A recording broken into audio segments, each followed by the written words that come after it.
సంవత్సరాలుగా ఉన్నటువంటి సమస్యలకి ఒక సమాధానం చెప్పే విధంగా రాష్ట్ర ప్రజలు కేంద్ర ప్రభుత్వం రాష్ట్ర ప్రభుత్వం మీద పెట్టుకున్నటువంటి నమ్మకానికి ఒక విశ్వాసం కల్పించే విధంగా ఈ యొక్క బడ్జెట్లో రూపకల్పన చేసినటువంటి విషయాలు 5 కోట్ల మంది ఆంధ్రప్రదేశ్ రాష్ట్ర ప్రజలకి ఊపిరి పీల్చుకునేటటువంటి పరిస్థితినిచ్చాయి, ఆనందపడేటటువంటి అవకాశాన్ని ఇచ్చాయని కూడా తెలియజేసుకుంటున్నాను.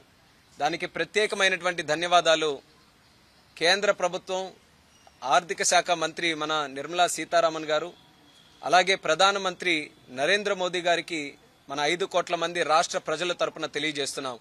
కేంద్ర ప్రభుత్వం సహాయ సహకారాలు అందించకపోతే ఆంధ్రప్రదేశ్ రాష్ట్రం పూర్తిగా డీఫంక్ట్ స్టేట్ అయిపోయే పరిస్థితి ఏర్పడుతూ వస్తున్న సందర్భంలో చంద్రబాబు నాయుడు గారు, పవన్ కళ్యాణ్ గారు, నరేంద్ర మోదీ గారు కలిసికట్టుగా ఈ యొక్క ఎన్డీఏ కూటమి ఏర్పరచుకొని ప్రజల్లో ఒక విశ్వాసం కల్పించడం జరిగింది.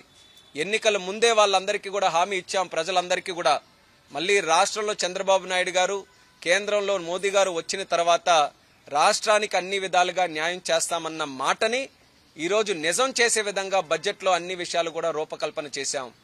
బడ్జెట్లో సుమారు 15,000 కోట్ల రూపాయలు మన ఆంధ్రప్రదేశ్ రాష్ట్రానికి ఒక గౌరవాన్ని ఇచ్చేటటువంటిది, ఒక అడ్రస్ కల్పించేటటువంటి రాజధాని మన అమరావతి. దానికి 15,000 కోట్ల రూపాయలు స్పెషల్ ప్యాకేజ్ కింద కూడా ఈరోజు నిర్ధారించడం జరిగింది. మరి ఆ అమరావతి క్యాపిటల్ చూసుకుంటే సుమారు 33,000 మంది రైతులు 30,000 ఎకరాలకు పైగా భూమిని కేటాయిస్తే అదంతా కూడా శ్మశానం చేయాలన్న ఆలోచనతో జగన్మోహన్ రెడ్డి ఏ రకంగా కక్షపూరితంగా అక్కడ ఉన్నటువంటి రైతుల్ని కూడా ఇబ్బంది పెట్టారో, అమరావతిని ఏ రకంగా అభివృద్ధి చేయకుండా చూశారో మనం అందరం చూశాం. మరి ఆ రోజు ఇచ్చినటువంటి హామీ ఎన్డీఏ ప్రభుత్వం మళ్లీ అమరావతిని రీబిల్డ్ చేస్తుందని చెప్పాం. దానికి అనుగుణంగా ఈరోజు నిధులు కూడా కేటాయించాం. ఇంకా అవసరమైతే భవిష్యత్తులో కూడా నిధులు కేటాయిస్తామన్నటువంటి మాట కూడా ఆర్థిక మంత్రి గారు చెప్పడం జరిగింది.